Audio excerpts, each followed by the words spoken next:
Major Quijana, malinaw po ang sinabi niya na during the operation, sinabi nyo na i-off ang camera. Then after that, after the operation, sinabi niya na nagbanta kayo na kung makakaligtas man sa kaso, sa kanya ay hindi ka, sa iyo ay hindi siya makakaligtas. Your Honor, yung pong sa pag-off po ng body-worn camera, uulitin ko po, Your Honor. Under oath po ako, wala po akong binabanggit na mag-close ng body-worn camera. Yung pong pangalawa na during nung natapos na po yung operation at nag-iimbestiga na po sila sa amin, nabanggit ko po yon na yung sinasabi niya. Kasi po, may naguhudas po sa amin sa operation. Kaya sabi ko po, mag-stick tayo doon sa operation na ginawa natin. Kasi search warrant naman yung ginawa namin. Mga Chinese yung hinuli namin. Wala naman silang illegal na documents dito na maipakita. Wala lahat sila, Your Honor. Pati po yung pera, hindi nila maipaliwanag kung saan galing, Your Honor. Kaya po gumawa po kami ng mga request. Kinumpleto po namin lahat. Proper po yung pagkakagawa ng trabaho namin, Your Honor. Mr. Chairman, Okay, Mr. Chair. I would like to yield to Congressman Ako. okay, for, yield your time. No? Sige, Thank you very before much, we Mr. Chairman. go back sa'yo, no? Ay, okay ka na? Okay na po ako. Okay ka na? Oh, sige, go ahead. Congressman Ako, please. Thank you, Mr. Chair. Major Quijana, sinasabi mo lang na legal yung trabaho ninyo, pero lahat ng ebidensya ngayon, hindi. Kung alam ko na legal yun, I wouldn't have filed that resolution. Pero matanong kita, meron bang dahilan si Madam Acosta na isara yung video, yung body-worn camera? Anong dahilan niya kaya? Your Honor, wala nga po akong inuutos na i-off yung body-worn Hindi na, camera. sinasagot yung tanong ko eh. Ano kaya ang dahilan bakit si Madam Acosta papatayin niya yung body-worn camera? Bakit po, Your Honor, siya po ang tanungin natin?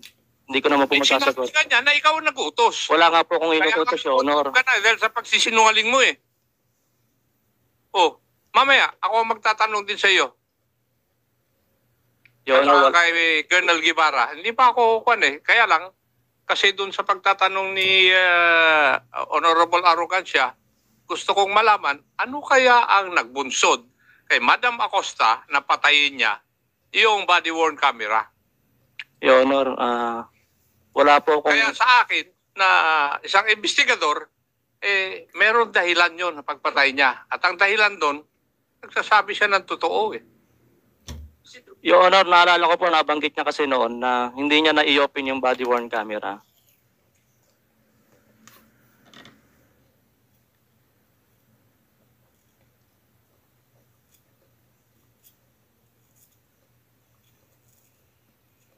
Question kay Major Quijana. Major Quijana, is it true that 4 days after the operation, you bought a Ford Territory? Bumili ka ba ng sasakyan na Ford Territory? Opo, Your Honor. Bumili ka ng Ford Territory? Yes, Your Honor. Binigay po ng business partner ko. May business partner po. Sino Your yung business Honor. partner mo? Ano pangalan? Full name? Hindi ko po pwedeng sabihin, Your Honor. Tumanggap ka ng Ford Territory. Napakayaman naman niya para bigyan ka ng Ford Territory. Sino siya? Your Honor, Baka siya yung nakakaalam ng lahat na ginawa niyong operasyon. Ha? Kaya binigyan ka ng Ford Territory. Sino nagbigay sa'yo ng Ford Territory? Second lying mo na yan, ha? Gagawin ka na namin 30 days. Maniwala ka. Gagawin ka na namin 30 days. Sino nagbigay? Your Honor, may business po ako, Your Honor. Ano negosyo mo? Nagpapautang din po ako ng pera since 2009 pa. Saan ka Meron nagpapautang? Sa Sa pera? Bulacan, taga Bulacan po ako, Your Honor. Taga Sige. Manila, Bulacan po ako. Meron din po akong Sandali din po lang. akong business na mga motor. Okay, kung meron kang negosyo, ang tinatanong lang namin sa iyo, okay? Sino yung nagbigay sa iyo ng Ford Territory? Brand new. After 4 days ng operation, napaka-timing naman ang binigay na na binigay sa iyo na sasakyan. Ford Territory pa, bago. Your Honor, sa tagal ko na pong nagbuy and sell ng mga motor, niregalohan ko lang po yung sarili ko kasi birthday ko. So ikaw nagregalo sa sarili mo. Mali yun Siya po.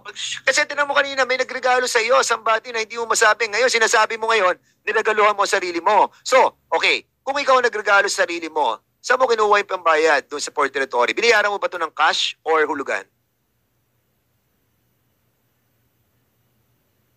Cash po, Your Honor. Cash. Okay, ang tanong ko sa iyo ngayon. Okay. Magkano sweldo mo?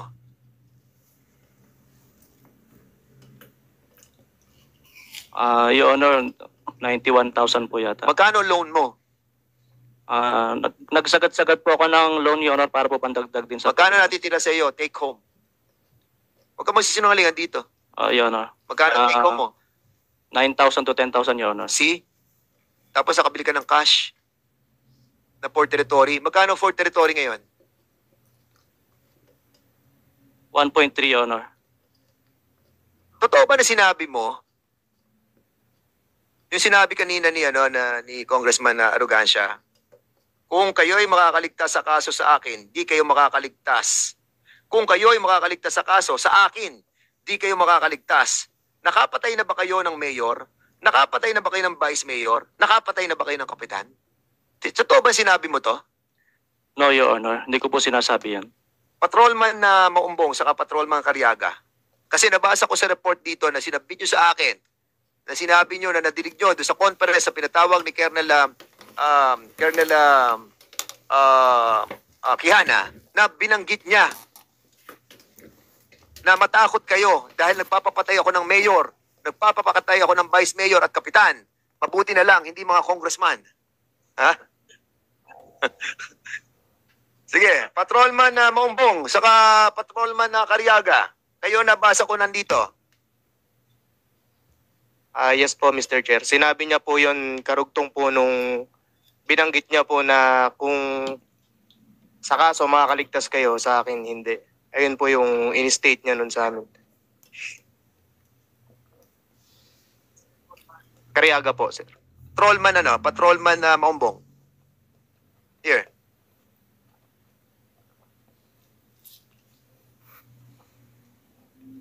Sinabi niya yon? Opo, Your Honor. Patrolman na Garcia, saka si patrolman na Sergeant Garcia. Sinabi ba niya yon? Yes, Your Honor. Saka yung sinabi niya, Your Honor, na may naghuhudas, he was referring to me, Your Honor. Okay. So, sino-sino ang mga nasa pre-conference nung sinabi niya yung mga bagay na yon? Alam niyo mga members of this committee, we have to dig deeper on this because kung merong siyang mga allegation na ganon, and I think that was substantiated by, was it substantiated by Democrito and Desder? Kasi doon sa report na binasa ko, umaayon sila doon sa pagpatay sa mayor, sa vice mayor at kapitan.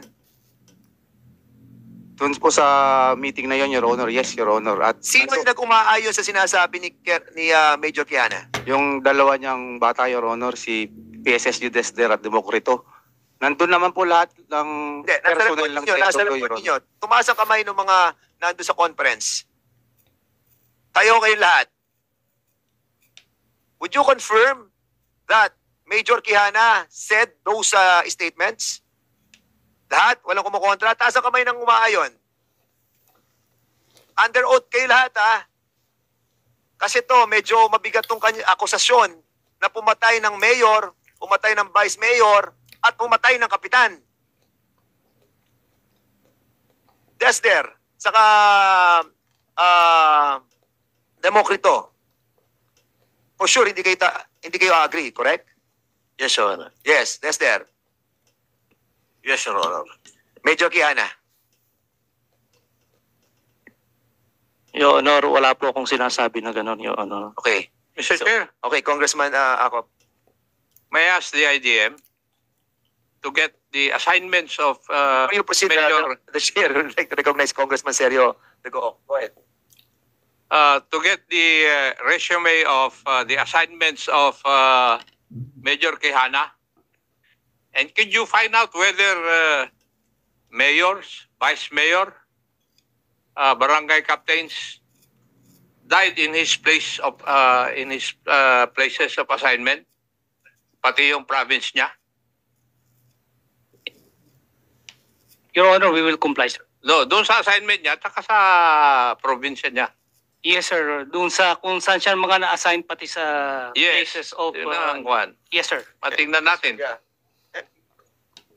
And we would like also to add, General Nartates, and the whole group of PNP. This calls for an alarm. kung merong ganon at sinasabi ng lahat ng mga nasa pre-conference, all the same, that sinabi yung mga statement na yon, killing mayors, vice mayors, and barangay captains, we have to be worried about this. Dahil baka ito yung pinagsisimula ng mga napatay ng mga mayor na hindi nagkakaroon ng resolusyon. You have to dig deeper on this. Dahil nakakabahala to. Itong salitang to na nakita ko lang ngayon. And luckily, it was propounded by Congressman Arrogancia. I hope that we will be digging deeper on this. General Tatas, please. Yes, Your Honor. The statement that allegedly he killed or caused the death of several elected officials, as he mentioned in that conference, I hope it is not true. But subject for validation or continuing inquiry of our police within NCR and in coordination also with the different police units or other units outside NCRPO. I hope that that statement was borne out only because of threatening the rest of his teams who are about to spill out something during that investigation being conducted against them. So, Major Kiana, out of frustration mo lang ba yun or talagang from the heart? Yung nabanggit ko po, Your Honor, na sinasabi ko kasi po, natapos na po yung operation namin, nag-iimbestiga na po. Nasabi ko po talaga yung sinasabi nila na kung hindi kayo makakaligtas dito, sa akin hindi. Napo-frustrate na po ako, Your Honor, kasi under pressure na po kami, Your Honor. Okay, so pati yung pagpatay sa mga mayor. Wala po ako sinasabi na gano'n, Your Honor. O Hindi kasi ko po magagawa kanina, yun. ang binabanggit mo na hindi mo sinabi yung mga yon. So ngayon, inaamin mo na binanggit mo siya out of frustration. Yung correct. yung nauna lang po, Your Honor. Pero yung sa mga... Correct. Sa Kasi mga- sabi mo, well, I have to clear everything, Ang sinabi natin kanina, yung kung hindi kayo kung makakaligtas kayo sa kaso, sa akin hindi kayo makakaligtas. Kanina, dinideny mo yun. But this time, sinasabi mo na out of frustration. That we understand. Pero yung sa mayor, vice mayor, sa kapitan, okay, sinabi mo, hindi mo sinabi yun. But this only proves that you continue on lying, and kapag nahuhuli ka na, inaamin mo din. Kaya nga dapat in the first instance pa lang, huwag na kayong magsinungaling. The truth will set you free. Mr. Chair, I was about to make the same observation, Mr. Chair, just Yes, a manifestation. Go ahead. That Major Quijana has been repeatedly making statements, then correcting it after when he is confronted with the other statements. My manifestation, my recommendation earlier now looks more enticing, Mr. Chair. We will be discussing that after, no? Siguro magkaroon tayo ng meeting, all the members of this committee afterwards, no? So, last question, Yeah, I still have Congressman a question, Arrogancia, Chairman. then Congressman Gonzaga, then Congressman Ako. Yeah, I am not yet finished to Major Quijana. Major Quijana, if the operation is legit at naroon sa good faith tayo na side, kailangan bang humantong tayo sa pananakot ng ating kasamahan sa operation na feeling mo may naghuhudas? Bakit kailangan may maghudas sa kasamahan mo kung maayos ang iyong operation? Your Honor, kasi maayos po yung operation na ginawa namin, Your Honor. Yung kung kasing nabanggit ko kanina na si Garcia, Your Honor, sana po maipakita rin sa CCTV yung copy ng building na ilang beses po siyang bumaba ng building, 4 hanggang 5 beses po siyang bumaba ng building, na may dala pong pera. Nakita ko po mismo sa jacket niya, Your Honor. Si Garcia, yung aming chief of police, siya po yung sinasabi ko na naghudas. Kasi kinonfront ko po yan, pagkatapos niya pong gawin yon, dahil sinabi rin po ng mga tao na si Master Garcia, 4 hanggang 5 beses bumaba ng building, na may dala po. Nakita ko rin po sa jacket niya. Matanong ko po kayo, kung nakita niyo po palang may dalang pera, bakit po nung moment na yon, hindi niyo po sa kinwestiyon at kailangang i-turn over niya yung perang hawak niya at hindi niyo dapat siya pababain bilang kayo po ang team leader? Ako po yung deputy team leader, Your Honor. Pinahabol ko po siya, mabilis po siyang bumaba. Tapos kinonfront ako po sa opisina. Hindi na po siya Major Quijana, nag-away na po kami. huwag po tayong magtanga-tangahan. Kasi kung kayo po ang isa sa mga nasusunod sa operation na yon, that moment, ang dami niyo pong bata sa baba, hindi niyo dapat hinayaang bumaba kung merong hawak na pera na ibinababa na hindi yun sa kanila. Dapat kinuha niyo na right away yun, di po ba? Sinisecure ko po yung perimeter, Your Honor. Mabilis po siyang bumaba. At bakit hindi niyo po dinampot ang inyong kasamahan? Kasi illegal po yun. Hindi ko na po naisip yun, Your Honor. Pasensya na po. Alam niyo po, Major Quijana, hindi po ako abogado, hindi rin po ako pulis. Pero sa pangkaraniwang pananaw ng isang sibilyan, hindi niyo po kaya kaming paikutin dito. Ang inyo pong ginagawa, tinetesting niyo po muna ang tubig kung mainit o hindi eh. Hindi po ganun katanga ang committee ito para paikutin niyo, Major Quijana. Gusto ko lang pong tanongin ang inyo pong big boss, si General Roderick. Boss, ito po bang aksyon ng iyong mga bata ay dumaan sa inyo? Bakit po ito'y nagkaganito ang inyong operasyon? Mr. Chair, hindi po dumaan sa akin yung trabaho. Pinaalam lang po na magkakandak po sila ng application for search warrant sa baril po. Mag-a-apply po ng search warrant. Pero magkatapos po ng operasyon, alam niyo po na nagkaroon ng problema at error ang operasyon. Hindi po ba kayo nagkandak na sarili niyong investigasyon? Nagkandak po kami ng sarili naming investigasyon as what other members said during the investigation at the D7. Nagkandak po kami, Mr. Chair. At nakita ko po ang inyong investigasyon at nakita ko rin po investigasyon ng NCRPO.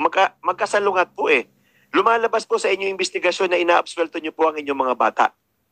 Mr. Chair, mali po yung nasabi niyo po. Hindi po siya magkasalungat, kundi continuous investigation po yung nangyari. Kasi after po na marilib po ako, ang aming na pong regional director nag-conduct po ng investigation at during our investigation, I submitted it to this honorable committee that nag-file po ako ng kaso sa aking mga tauhan. At meron pa po doon nakalagay, if ever that there is a criminal violations na commit, if evidence warrant, pwede po silang kasuhan. Kaya po yung aming report, kasunod po yun ng report ng aming butihing regional director. General, Kaya po, ganun po yun. maputol ko po kayo. Pwede po bang malaman sino po ang napailan nyo ng kaso sa inyong tauhan? We submitted po nung aming D7, nung special investigation team na binuo ko po, halos po lahat dun sa aming mga officers ay nakasuhan. At yun lang po talagang mga kasamahan namin nila sa DSOU na hindi naman po pumasok, wala po talaga dun sa operation ay hindi po namin kinasuhan. Pwede po bang malaman ng pangalan ng mga nakasuhan? Nakasuhan po yung lahat po ng officers po doon. Pwede po bang malaman natin at para po sa benefit ng mga nakikinig po ay alam natin kung sino mga nakasuhan sa mga nakasuhan po ang chief ng DSOU, nakasuhan po yung kanyang deputy, nakasuhan din po ang yung Tambot Substation Commander si Major Magsalos, nakasuhan din po, nirecommend ko rin po makasuhan yung iba po nilang mga kasamahan na nag-participate during the conduct of operations na based na rin po sa lahat po ng affidavit submitted by the operating team po, Mr. Chair. Okay. Maraming salamat po, General. Mr. Chairman, yun lang po ang aking katanungan. Okay, so Mr. Chair, if I may interject. will the good gentleman from Davao the Oro allow? Okay, Congressman Busita. Thank you, Mr. Chair. Linawin lang po natin na General Mariano. So, nung kayo po ang District Director ng Southern Police District, nangyari yung insidente. Tama po yun, Mr. Chairman. Then, meron kayong initial report. Tama po? Tama po, mag-execute mo ng spot report, sketch report at spot report po ang chief po ng DSOU. Yes. And as District Director, syempre, hindi natin alam at nagtitiwala tayo sa ating mga tao. Tama po ba? Tama po, I'm just basing po doon sa kanilang report po. Then later on, nung marilib na po kayo sa pwesto, nag-impart kayo ng investigating body. Tama po ba? Hindi po, Mr. Chair. During my incumbency as the District Director, I initiated the investigation, Mr. Chair, with my chief of the OIC then of the District Investigation Division, Mr. Chair. After nung initial report, tama po? Hindi pa po, Mr. Chair. Gumawa po kagad muna ng IR po yung ating D7 with regards sa SW because it is our presumption that the SW ay in the regularity of the performance of duty, Mr. Chair. So, ang paglilinaw dito, kayo din po ang nag-initiate para kasuhan itong mga alleged involved personnel. Tama po? Tama po, Mr. Chair. So, Mr. Chair, malinaw po pala na si General Mariano rin ang nag-initiate para kasuhan yung mga personnel nila na sinasabing involved. Yan lamang po, Mr. Chair.